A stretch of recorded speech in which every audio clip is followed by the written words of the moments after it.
Student, मैं B Shravani कुमारी आज semester 1 CC2 paper modern Indian political thought के एक चैप्टर बाल गंगाधर तिलक जी के सामाजिक विचारों पर चर्चा करूँगी। इसके पहले मैंने वीडियो में बाल गंगाधर तिलक जी की जीवनी, उनके राजनीतिक विचार तथा उनके धार्मिक विचारों की व्याख्या कर दी है। इस वीडियो में मैं उनके सामाजिक विचारों के बारे में बताऊँगी। तो तिलक जी के सामाजिक विचारों का जन्म तब शुरू होता है जब भारतीय राष्ट्रीय कांग्रेस का जन्म हुआ था, मतलब शुरुआत हुई थी। तब भारत में सामाजिक और राजनीतिक सुधारकों के बीच काफ़ी दूरियां आ गई, क्योंकि सामाजिक सुधारकों को लगता था कि पहले देश में सामाजिक सुधार किए जाए, समाज से रिलेटेड जितने भी सुधार हैं उन्हें किए जाए, और राजनीतिक सुधारकों को लगता था कि पहले राजनीतिक सत्ता हासिल की जाए, पहले देश को स्वतंत्रता दिलाई जाए। तो इस कारण उसी समय पाश्चात्य सभ्यता और संस्कृति के संपर्क में आने पर भारतीय धर्म को और भारतीय संस्कृति में सुधार लाने की और अधिक आवश्यकता महसूस की गई और उसे और अधिक अनिवार्य भी बना दिया गया। और इसी क्रम में भारत में बहुत सारे धर्म सुधार आंदोलनों का भी शुरुआत हुआ, जिसका उद्देश्य था कि भारत की सामाजिक स्थिति में परिवर्तन लाना, उसमें बदलाव लाना। और इस कार्य को करने के लिए ब्रह्म समाज, आर्य समाज और रामकृष्ण मिशन आदि संस्थाओं ने अग्रणी भूमिका निभाई। मतलब ये तीन समाज वाले लोगों ने भारत के समाज को सुधारने के काम को अपने ऊपर उसका जिम्मा लिया। उसके बाद तिलक जी भी जो थे वो तत्कालीन भारतीय समाज में सुधार लाने के समर्थक थे, परंतु इनके जो समाज सुधार संबंधी जो विचार है ये अन्य विचारकों से काफ़ी भिन्न है। और इनके समाज सुधार संबंधी जितने भी विचार है इनके समाचार पत्र केसरी में हमें देखने को मिलते हैं। तिलक जी नहीं चाहते थे कि राजनीति और समाज का सम्मिश्रण किया जाए, क्योंकि उन्हें लगता था कि राजनीति का महत्व अलग है और समाज का महत्व अलग है, किंतु कई विचारक राजनीति और समाज को एक साथ जोड़ते थे। वे समाज में सुधार लाना चाहते थे और उन्हें लगता था कि समाज में सुधार लाने से समाज में जितनी सारी कुरीतियां हैं अगर उन्हें समाप्त कर देने से राजनीति में उन्नति स्वयं हो जाएगी। परंतु तिलक जी ऐसा नहीं चाहते थे। तिलक जी का कहना था कि राजनीति और समाज का महत्व अलग अलग है, राजनीति का महत्व अलग है और समाज का महत्व अलग है। और इस प्रकार तिलक जी के अन्य समाज सुधारकों के सुधार संबंधी विचारों में परस्पर विरोधियां थी। और तिलक जी जो थे भारतीय प्राचीन संस्कृति और परंपराओं को ठेस ना पहुंचाते हुए और ना ही भारतीय धर्म और राष्ट्रभक्ति जैसे विचारों को दमन करते हुए समाज में सुधार लाना चाहते थे। वे चाहते थे कि भारतीय संस्कृति और परंपराएं जो है वो वैसे ही मान्य रहे, भारत के जो धर्म है और भारत की जो राष्ट्रभक्ति है वे वैसे ही रहे, उनका कोई भी किसी भी कारण से उनका विनाश ना हो, ना ही उन्हें कोई चोट पहुंचे। और इस प्रकार वे भारत को सबसे पहले ब्रिटिशों की दास्ता से मुक्ति दिलाना चाहते थे और इसके बाद ही वे देश में समाज में सुधार का कार्य करना चाहते थे। तो तिलक जी के समाज सुधार संबंधी विचारों में सबसे पहला है सामाजिक सुधार के स्वाभाविक विकास का समर्थन। तिलक जी समाज सुधार के विरुद्ध नहीं थे, परंतु वे तात्कालिक सामाजिक क्रांति के कट्टर विरोधी थे। उनका विचार था कि सामाजिक परिवर्तन धीरे धीरे किया जाना चाहिए। जैसे जैसे लोगों में शिक्षा का प्रसार होगा वैसे वैसे ही लोगों में जागृति आएगी, लोगों में चेतना आएगी, लोग भी अपने आप विकसित हो जाएंगे। इसी कारण वे चाहते थे कि लोगों में सबसे पहले शिक्षा का विस्तार हो और इसी कारण वे धीरे धीरे समाज में सुधार लाना चाहते थे। और वे समाज समाज में जितने सारे परिवर्तन हैं वे उन्हें धीरे धीरे करना चाहते थे। उसके बाद में दूसरा है सामाजिक सुधार से पूर्व राष्ट्रीय जागरण और राजनीतिक स्वतंत्रता का समर्थन। तिलक जी जो थे अधिकाधिक राजनीतिक अधिकारों को प्राप्त करना ही भारत की सबसे पहली आवश्यकता समझते थे। उन्हें लगता था कि सबसे पहले राजनीति संबंधित जितने भी अधिकार हैं उन्हें प्राप्त कर लिया जाए। वे भारतीय समाज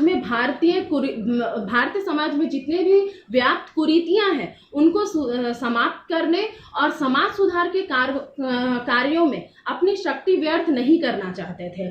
उन्हें लगता था कि सबसे पहले राजनीतिक सत्ता हासिल की जाए, उसके बाद ही समाज सुधार के कार्यक्रमों को शुरू किया जाए। इस कारण वे अपनी सबसे ज्यादा शक्ति को राजनीतिक सत्ता हासिल करने में लगाते थे और इसी कारण उनके जो परम मित्र आगरकर थे वे उन्हें सामाजिक सुधार संबंधी विचारों के मामले में उन्हें अधिक पिछड़ा समझते थे। उन्हें लगता था कि बाल गंगाधर तिलक जी समाज सुधार के प्रति ज्यादा उत्सुक नहीं है और तिलक जी का कहना था कि राष्ट्रीय जागरण जो है वो सबसे पहला काम है। समाज सुधार के क्षेत्र में वे अपनी शक्ति ना लगाते हुए वे राजनीतिक सत्ता को प्राप्त करने में ज्यादा शक्ति लगाना चाहते थे और इस तरह वे ऐसा सोचते थे कि राजनीतिक स्वतंत्रता से हमें स्वराज की प्राप्ति होगी और तब सामाजिक सुधार करना हमें ज्यादा आसान हो जाएगा, क्योंकि पश्चिमी सभ्यता और पश्चिमी संस्कृति के रहते हुए यदि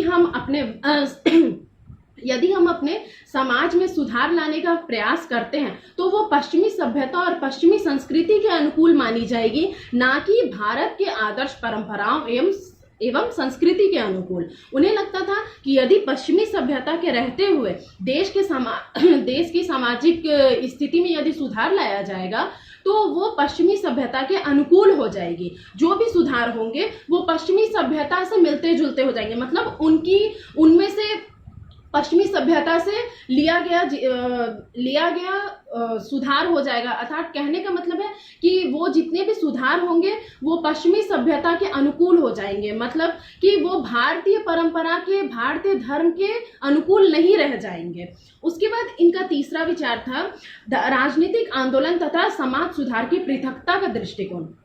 बाल गंगाधर तिलक, जैसा कि मैंने पहले बताया कि ये राजनीति और समाज सुधार को अलग अलग दृष्टि से देखते हैं। इनके लिए राजनीति का अलग महत्व है और समाज का अलग महत्व है। इस कारण ये राजनीतिक आंदोलन और समाज सुधार को मिलाने की कोशिश नहीं करते, वे ये दोनों को अलग अलग नजरिए से देखते हैं। इनका कहना था कि मैं यदि अपनी संपूर्ण शक्ति, राजनीतिक सत्ता को हासिल करने में लगाता हूँ या राजनीतिक अधिकार को हासिल करने में लगाता हूँ तो अन्य लोगों को चाहिए कि वे अपनी शक्ति को दलितों के समाज के उद्धार के लिए लगाएं, तो और यह समाज के उद्धार का कार्य अपने ऊपर ले। इस कारण वे चाहते थे कि समाज के कुछ सुधारक सामाजिक सुधार का काम अपने ऊपर ले और कुछ सुधारक राजनीतिक आंदोलन का कार्य अपने ऊपर ले। उसके बाद है कि जाति व्यवस्था तथा बाल विवाह, विधवा विवाह, अस्पृश्यता आदि पर विचार। तिलक जी जो थे जाति पाति और भेदभाव और अस्पृश्यता में विश्वास नहीं रखते थे और इसी कारण उन्होंने जब गणेश उत्सव भी शुरू किया था तब उन्होंने नीची जाति के लोगों को भी ऊंची जाति के लोगों के साथ में ही अपनी गणेश प्रतिमाएं लेकर चलने की अनुमति दी थी। वे अस्पृश्यता का अंत करना चाहते थे और इस कारण ही उन्होंने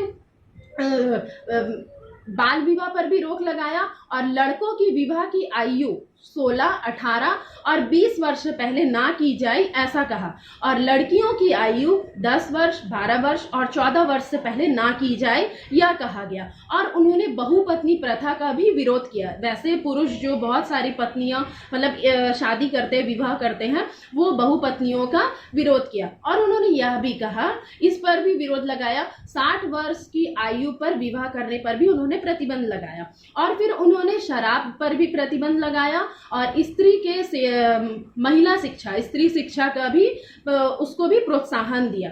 तो संक्षेप में कहा जा सकता है कि बाल गंगाधर तिलक जी समाज सुधार चाहते थे, परंतु वे चाहते थे कि पहले राजनीतिक सत्ता, राजनीतिक अधिकार हासिल कर लिया जाए और उसके बाद ही समाज में सुधार लाया जाए। तो इस कारण वे धीरे धीरे इस पर बढ़ना चाहते थे, मतलब कि लोगों में वे शिक्षा का प्रसार करना चाहते थे। उन्हें लगता था कि यदि लोगों में शिक्षा का प्रसार होगा, यदि लोग शिक्षित होंगे तो वे अपने आप ही समाज में सुधार लाने के लिए प्रयत्नशील होंगे। उन्हें अपने आप ही लगेगा कि समाज में सुधार होने चाहिए। वैसी परंपराएं, वैसी मान्यताएं जो लोगों के अनुकूल नहीं है, उन्हें बदलकर उसके स्थान पर दूसरे नियमों को रखा जाए। ऐसा नहीं है कि वे पूर्ण रूप से उन मान्यताओं, उन परंपराओं को समाप्त कर देना चाहते थे। वे उन्हें धरोहर की तरह मानते थे। वे उनके स्थान पर दूसरे को उसी के अनुकूल अन्य नियमों की स्थापना करना चाहते थे।